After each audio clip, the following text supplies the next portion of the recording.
അനുഗ്രഹീതമായ ഈ വിശുദ്ധ ദിവസത്തിന്റെ പ്രഭാതത്തിൽ ചിന്തയ്ക്ക് ആധാരമായി എടുത്തിരിക്കുന്ന ഒരു വാക്യം നാം ഇന്ന് പാഠമായി വായിച്ച യെഹെസ്കേൽ പ്രവചനം 37-ാം അധ്യായം അതിന്റെ 19-ാമത്തെ വാക്യം. യഹോവയായ കർത്താവ് ഇപ്രകാരം അരുളി ചെയ്യുന്നു, ഞാൻ എഫ്രൈമിന്റെ കയ്യിലുള്ള യോസഫിൻ കോലിനെയും അവനോട് ചേർന്നിരിക്കുന്ന ഇസ്രായേൽ ഗോത്രങ്ങളെയും എടുത്ത് അവരെ അവനോട് യഹൂദയുടെ കോലിനോട് തന്നെ ചേർത്ത് ഒരു കോലാക്കും. അവർ എൻ്റെ കയ്യിൽ ഒന്നായിരിക്കും. അവർ എൻ്റെ കയ്യിൽ ഒന്നായിരിക്കും. പ്രാർത്ഥിക്കാം. ദൈവമേ, സ്വർഗ്ഗസ്ഥ പിതാവേ, തിരുസന്നിധിയിലായിരുന്നു കൊണ്ട് അവിടുത്തെ സാന്നിധ്യം രുചിച്ചറിയുവാനും അങ്ങയോട് അപേക്ഷിക്കുവാനും സ്തോത്രം കരയറ്റുവാനും അവിടുന്ന് സഹായിച്ചു. തിരുവചനം ഞങ്ങൾ ചിന്തിക്കുമ്പോൾ, ധ്യാനിക്കുമ്പോൾ ഞങ്ങളുടെ ജീവിതത്തിൽ വന്നുപോയ കുറവുകളെ അനുഭവിച്ച് ഐക്യതയിലും സമാധാനത്തിലും നീതിയിലും അടിയുറച്ച ഒരു ജീവിതം നയിപ്പാൻ അവിടുത്തെ പരിശുദ്ധാത്മാവിനാൽ ഞങ്ങളെ സഹായിക്കണം. വചനം അവിടുത്തെ വക സംസാരിക്കുന്ന അടിയനും കേൾവിക്കാരായിരിക്കുന്ന ജനവും അവിടുത്തെ വചനത്തിന്റെ ശക്തി ഞങ്ങൾ ഇന്ന് അറിയുവാൻ സഹായിക്കണം. പരിശുദ്ധാത്മാവിനാൽ ഞങ്ങളെ നിറയ്ക്കണമേ. യേശു ക്രിസ്തുവിൻ ധന്യമുള്ള നാമത്തിൽ തന്നെ ആമേൻ. ദൈവത്തിന്റെ അതിപരിശുദ്ധ നാമം വാഴ്ത്തപ്പെടുമാറാകട്ടെ. അനുഗ്രഹീതമായ ഈ വിശുദ്ധ ആരാധനയിലൂടെ ദൈവസന്നിധിയിലായിരുന്നു കൊണ്ട് ദൈവമുഖത്തേക്ക് കണ്ണുകൾ ഉയർത്തുന്ന പ്രിയ ദൈവമക്കളെ, ദൈവം നിങ്ങളെ സമൃദ്ധിയായി അനുഗ്രഹിച്ച് നന്മ നിറഞ്ഞ ഒരു ജീവിതത്തിലേക്ക് നിങ്ങളുടെ വഴി നടത്തുമാറാകട്ടെ എന്ന് ഞാൻ പ്രാർത്ഥിക്കുകയാണ്. ഇന്നത്തെ ചിന്താവിഷയം നീതിക്കും സമാധാനത്തിനുമായുള്ള ഐക്യം എന്നുള്ളതാണ്. ദക്ഷിണേന്ത്യ സഭ ഇന്ന് ഐക്യ ഞായറായി ആചരിക്കപ്പെടുമ്പോൾ ഇത് പലപ്പോഴും ഐക്യത്തിന്റെ ആത്മീയ തലങ്ങൾ ശുഷ്കമായി പോകുകയും ഐക്യത എന്ന് പറഞ്ഞുകൊണ്ട് ഒന്നിനെ മറ്റൊന്ന് വിഴുങ്ങി അതിന്റെ സ്വാർത്ഥ നേട്ടങ്ങൾക്ക് വേണ്ടി വഴിയൊരുക്കുന്ന ഒരു കാലഘട്ടത്തിലാണ് നാം ജീവിക്കുന്നത്. ഈ ഒരു പശ്ചാത്തലത്തിലാണ് നീതിക്കും സമാധാനത്തിനുമായുള്ള ഐക്യം എന്ന വിഷയത്തെ നാം ചിന്തിക്കുവാനായിട്ട് പോകുന്നത്. പ്രിയമുള്ളവരെ, ഇന്ത്യൻ ഭരണഘടന വിഭാവനം ചെയ്യുന്ന നാനാത്വത്തിൽ ഏകത്വം എന്ന ആശയം ദൈവികത്വം നിറഞ്ഞതും ദൈവം നല്ലത് എന്ന് കണ്ടതുമാണ് എന്ന് നാം ഇന്ന് ചിന്തിക്കുമ്പോൾ, വിലയിരുത്തുമ്പോൾ നമുക്കത് മനസ്സിലാക്കുവാനായിട്ട് കഴിയും. ഈ പ്രപഞ്ചത്തിലെ സകല ചരാചരങ്ങളെയും സൃഷ്ടിച്ച ദൈവം അതിൻ്റെ വൈവിധ്യപൂർണമായ ബഹുസ്വരതയെ ആസ്വദിക്കുകയും അത് നല്ലത് എന്ന് കാണുകയും ചെയ്തു. എന്നാൽ മനുഷ്യന്റെ സ്വാർത്ഥതയും പാപത്തിന്റെ ബന്ധനവും ഈ ബഹുസ്വരതയെ അഥവാ നാനാത്വത്തെ ശിഥിലമാക്കുന്ന അല്ലെങ്കിൽ സ്വാർത്ഥതയ്ക്ക് വേണ്ടിയുള്ള ഒരു ഉപായ തന്ത്രമായി ഈ നാടുകളിൽ അതിനെ വിനിയോഗിക്കുന്നതായിട്ട് നമുക്ക് മനസ്സിലാക്കുവാനായിട്ട് കഴിയും. വേദപുസ്തകം നാം പഠിക്കുമ്പോൾ ദൈവം ന്യായാധിപന്മാരിലൂടെയും പ്രവാചകന്മാരിലൂടെയും തന്റെ പുത്രനായ ക്രിസ്തുവിലൂടെയും ശ്രമിച്ചത് നീതിയും സമാധാനവുമുള്ള ഐക്യതയുള്ള ഒരു സമൂഹത്തെ വളർത്തിയെടുക്കുക എന്നുള്ളതാണ്. അപ്പോൾ യേശു ക്രിസ്തുവിന്റെ ദൈവരാജ്യ പ്രഘോഷണത്തിലും ഈ നീതിയും സമാധാനവും ഐക്യതയും അതിൽ അന്തർലീനമായിരിക്കുന്ന ബഹുസ്വരതയും നമുക്ക് ദർശിക്കുവാനായിട്ട് കഴിയും. ഇവിടെ നാനാത്വത്തിൽ ഏകത്വം എന്ന ആശയം തന്നെ ഒരു ദൈവിക ദർശനമായി നമുക്കതിനെ മനസ്സിലാക്കുവാനായിട്ട് കഴിയും.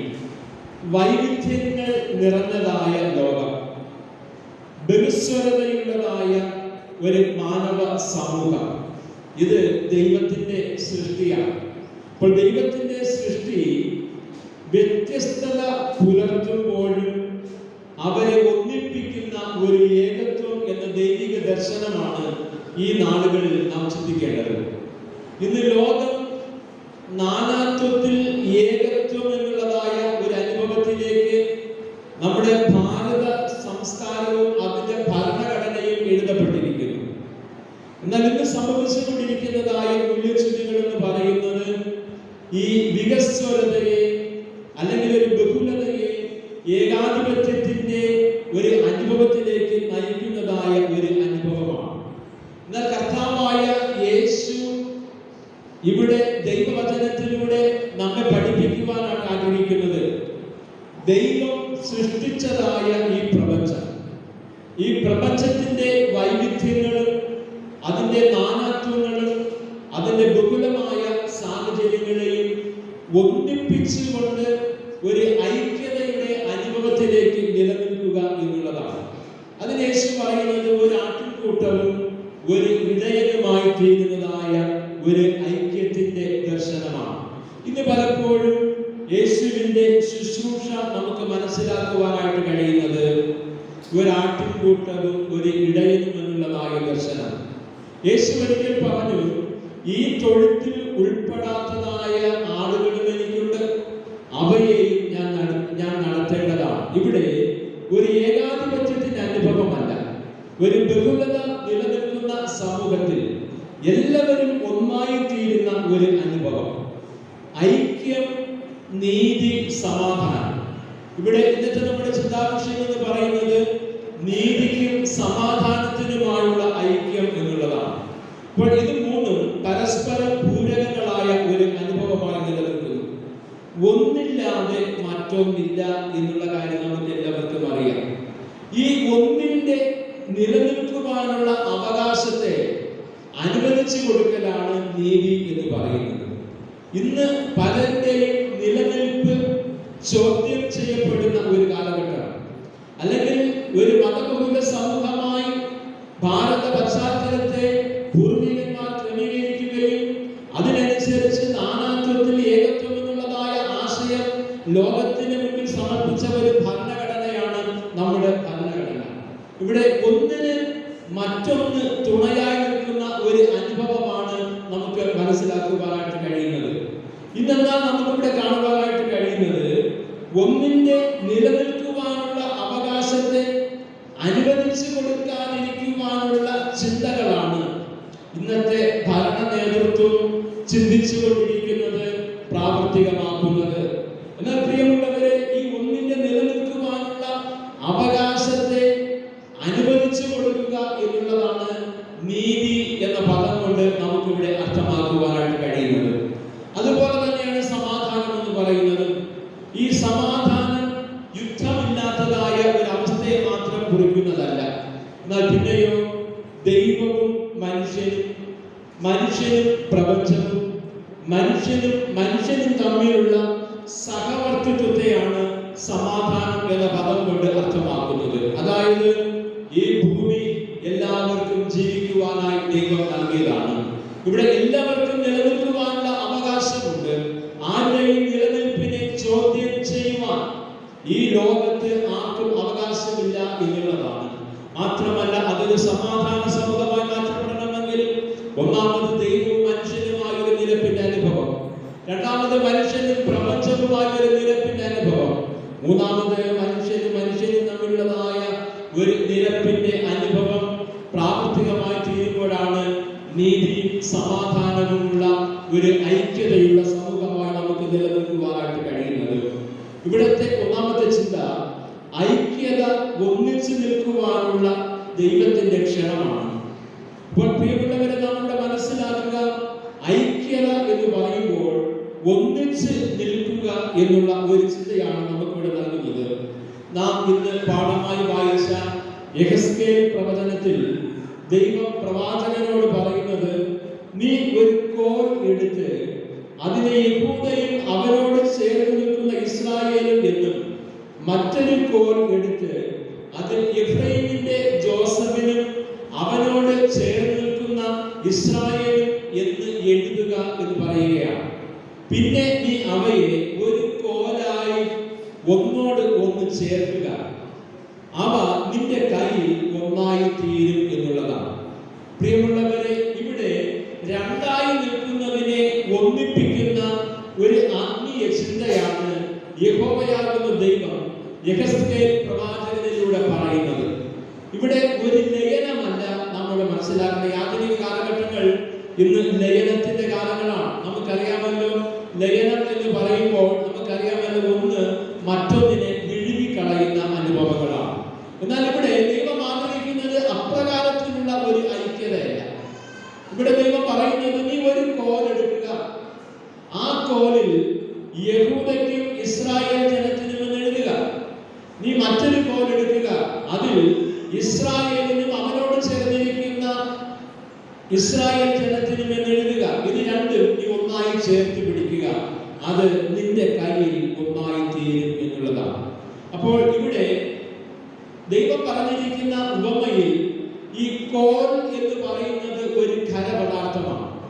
അതായത് അത് ലയിച്ചു ചേരുന്ന അനുഭവമല്ല, അതിന്റെ സ്വത്വം എപ്പോഴും നിലനിൽക്കുന്ന ഒരു അനുഭവമാണ്. അതിന് വ്യക്തമായ വ്യക്തിത്വമുണ്ട്, അത് മറ്റൊന്നായി മാറുന്നതല്ല.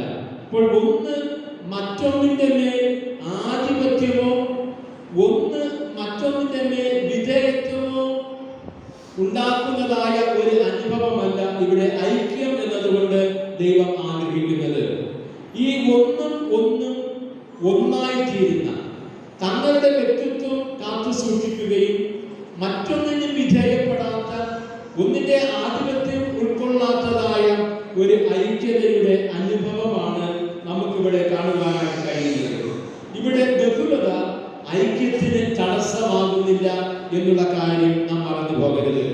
അപ്പോൾ നമ്മുടെ ഐക്യത എന്ന് പറയുന്നത് ഒന്നിന്റെ അസ്തിത്വത്തെ നശിപ്പിച്ചുകൊണ്ട് മറ്റൊന്ന് വളരുക എന്നുള്ളതല്ല, അല്ലെങ്കിൽ ഒന്നിനെ വളമായി സ്വീകരിച്ച് അത് നശിക്കുകയും മറ്റൊന്നിനെ വളർത്തിയെടുക്കുക എന്നുള്ളതായ ആ ഒരു ചിന്തയല്ല ദൈവം ഇവിടെ ആഗ്രഹിക്കുന്നത്.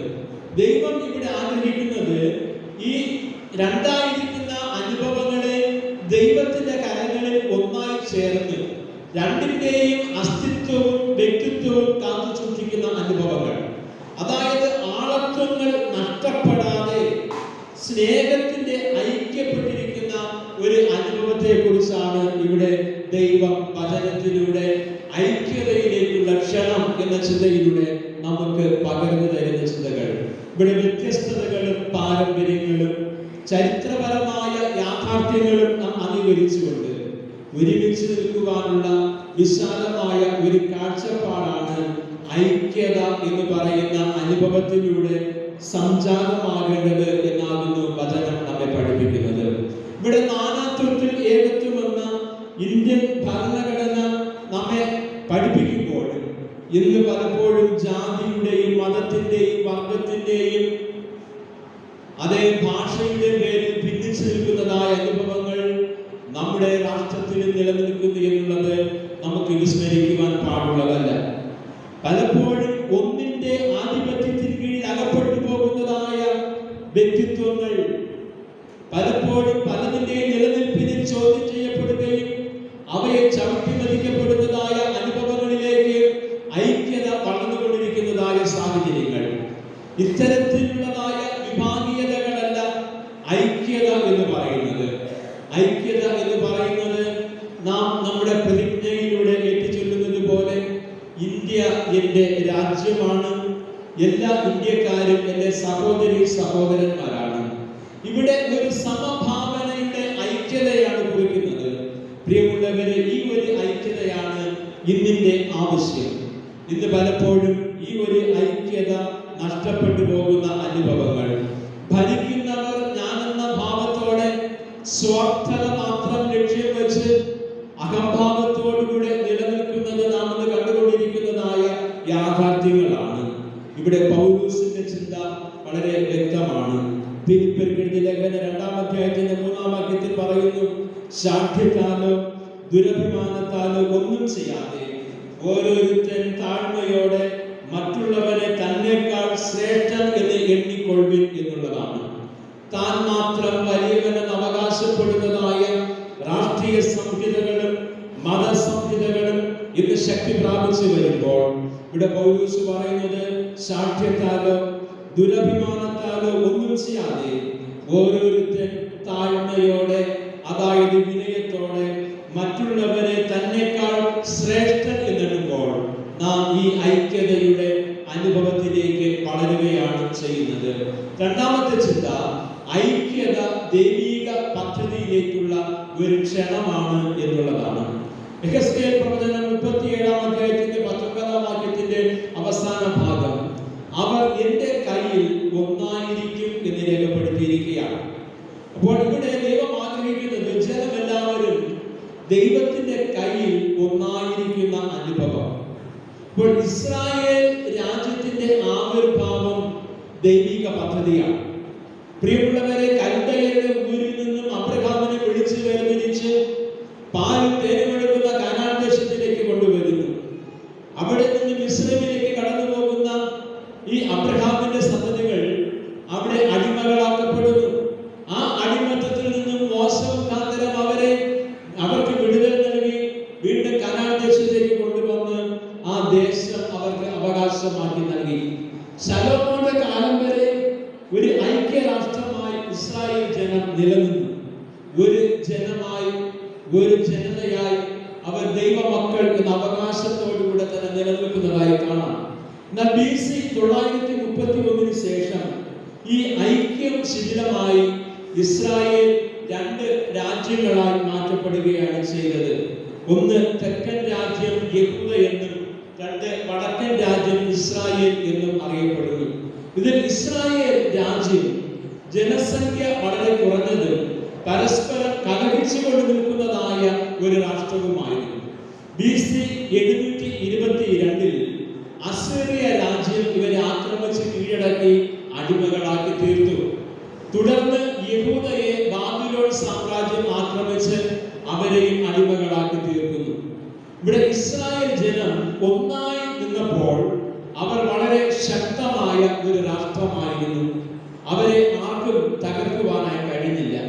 അവർ വിഭിന്നമായ ബഹുലതയുടെ അല്ലെങ്കിൽ ഭിന്ന ഐക്യതയില്ലാതെ അവർ കലഹിച്ചപ്പോൾ അവർ ശത്രുക്കൾക്ക് കീഴടങ്ങേണ്ടി വന്നു എന്ന് മാത്രവുമല്ല, അടിമത്വം അനുഭവിക്കേണ്ടതായി വന്നു എന്നുള്ളതാണ്.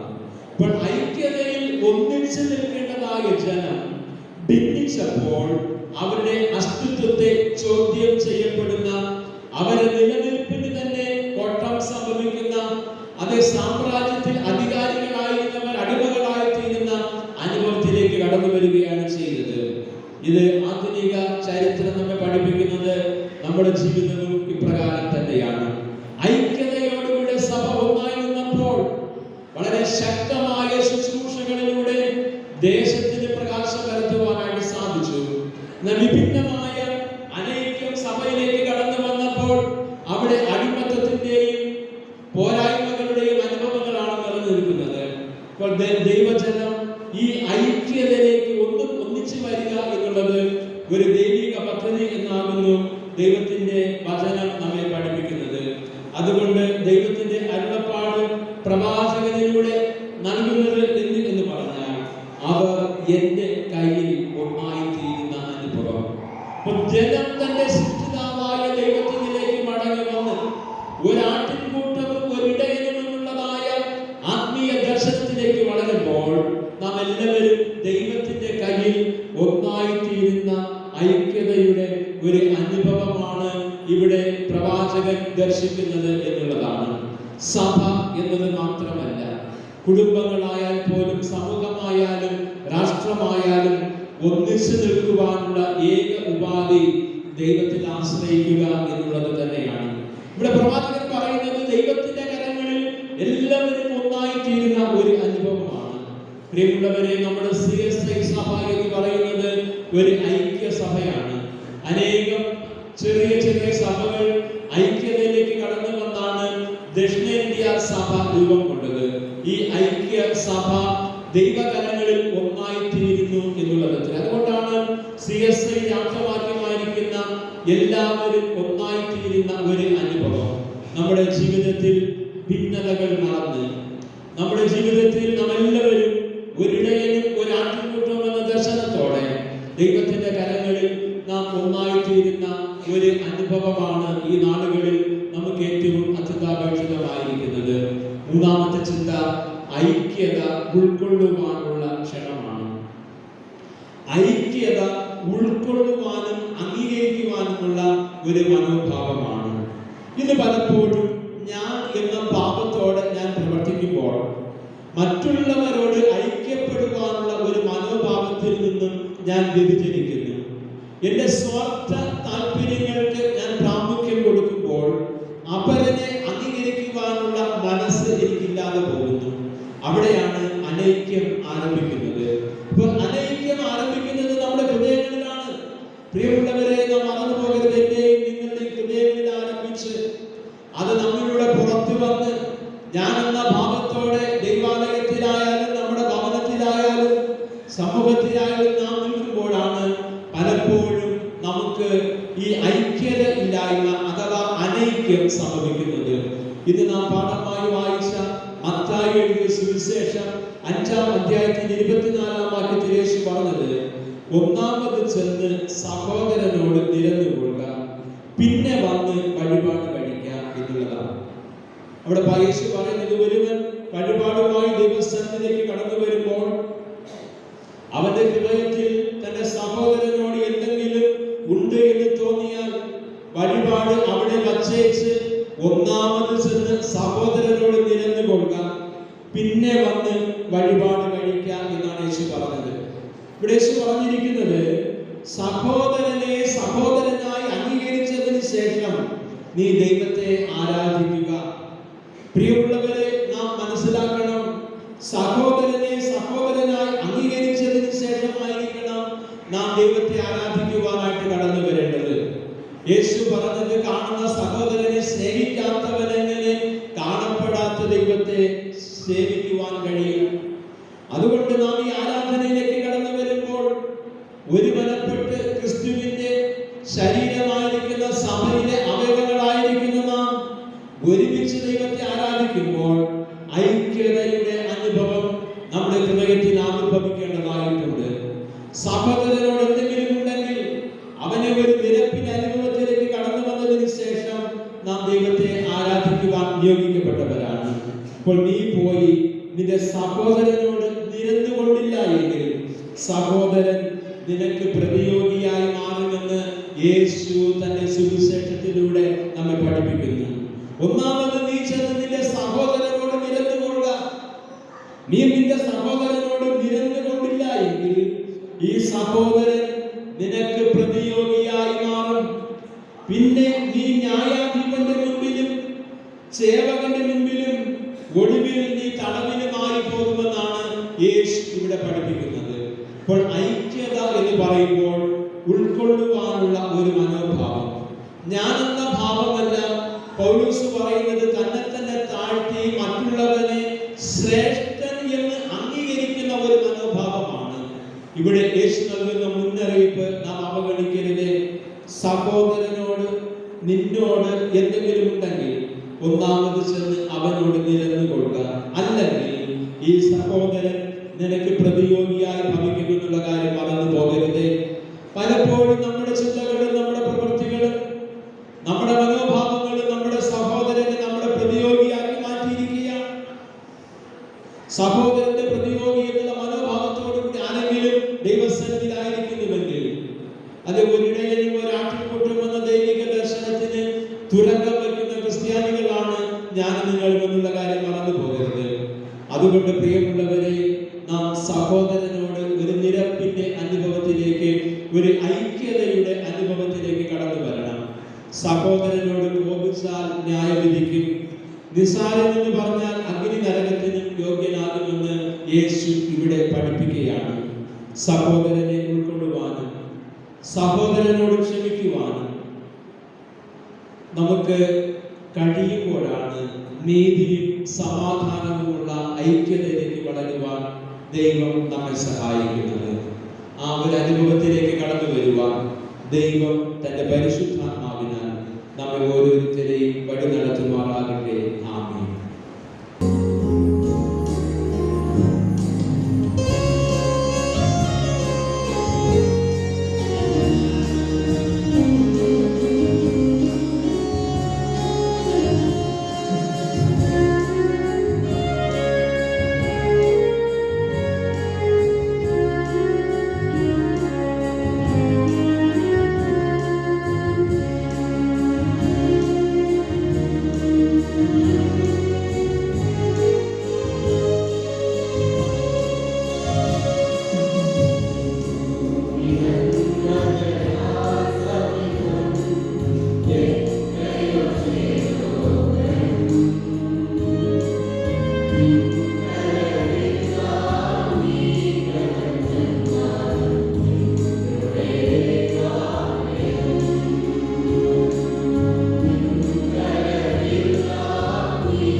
സ്തുതിക്കുന്നു